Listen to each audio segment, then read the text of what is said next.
মাত্র ১৩ বছর বয়সেই আমার মা তার বোনের ছেলের সাথে আমাকে বিয়ে দিয়ে দেয়। আমি তখন ক্লাস 6 পড়তাম। আমার হাসব্যান্ড ছিলেন প্রবাসী। বিয়ের ১ মাস পরেই উনি দেশ ছেড়ে চলে যান।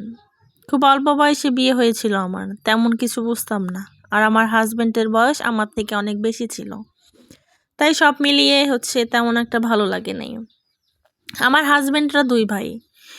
আমার ভাসুরের একটা ছেলে ও একটা মেয়ে আছে। এটা নিয়ে তাদের সুখের সংসার। আমার বাবা ছিলেন মধ্যবিত্ত। আমরা ৩ বোন, কিন্তু আমার বাবা কখনো সেই অভাবটা বুঝতে দেয়নি। যখন যেটা চেয়েছি উনি ওনার সাধ্যমতো চেষ্টা করেছে দেওয়ার জন্য। আমার শ্বশুরবাড়ি ছিল ২ রুম বিশিষ্ট একটি টিন সেটের বাড়ি। কথা ছিল যে আমার বিয়ের পরে আমার বাবা ঘর সাজিয়ে দেবে। কিন্তু আমার বিয়ের পরে আমার বাবার অভাবটা একটু বাড়তে থাকে। বিয়ের ২ বছর পরে আমার শাশুড়ি মারা যায়। বাড়িতে আমার যা একা হয়ে যায়। আমাকে তুলে নিয়ে আসা হয়। যেহেতু টিন শেডের ২টা রুম, আমার ননদ ও তার ছেলেমেয়ে নিয়ে এই বাড়িতেই থাকতো। তো ওই বাড়িতে যাওয়ার পরে আমার মনে হইতো যে আমার হাসব্যান্ড আমাকে সময় দিচ্ছে না। ঠিকঠাক আমার খবরটা নিচ্ছে না। আমি বছরে ১ বার বাবার বাড়িতে আসতাম।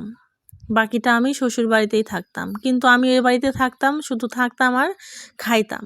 আমার হাসব্যান্ড কখনো আমার ভরণ পোষণ করে নাই। আমার শাশুড়ি মারা যাওয়ার পরে আমার মা প্রত্যেক মাসে গিয়া আমার প্রয়োজনীয় যা কিছু লাগে সব কিছু আমাকে কিনে দিয়ে আসতো। এটা শুধু আমার মাই জানতো, আর কেউ জানতো না। কারণ আমার বাবা, আমার বাবার ফ্যামিলির লোকজন কেউ এই বিয়েতে রাজি ছিল না। এটা যদি জানতো যে মেয়ের বিয়ের পরে মা তার মেয়েকে ভরণ-পোষণ দিচ্ছে, তাহলে অনেক বড় সমস্যা হয়ে যেত। এর মধ্যে চলে যায় অনেকটা বছর, ৫ বছর কেটে যায়। এর মধ্যে আমার বাবা আমার পুরো ঘর সাজিয়ে দেয়। আমার হাসব্যান্ডের বাড়ির কোনো কথা আমি আমার বাবাকে বলতাম না। কারণ বাবাকে বললেই বাবা আর মায়ের মধ্যে ঝগড়া সৃষ্টি হইতো। বিয়ের ৫ বছরের মাথায় আমাদের মধ্যে ঝামেলা হয় সন্তান নিয়ে। আমার হাসব্যান্ড কিছুতেই ডাক্তারের কাছে যাবে না। আমার ননদ অনেক বকাঝকা করে তাকে ডাক্তারের কাছে পাঠানো হয়। ডাক্তারের কাছে গিয়ে কিছু টেস্টের মাধ্যমে জানা যায় যে তার সমস্যা। ডাক্তার এটাও বলে যে ঔষধের মাধ্যমে এসব ঠিক করা যাবে। এরপর আমার হাসব্যান্ড আবারও চলে যায় বিদেশে। আবারও ৫ বছরের জন্য।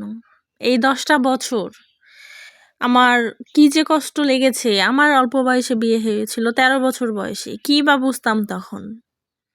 তিনি কখনোই আমার প্রতি দায়িত্ব পালন করে নাই। কখনো একান্ত সময় কাটায় নাই, কখনো ঘুরতে নিয়ে যায় নাই।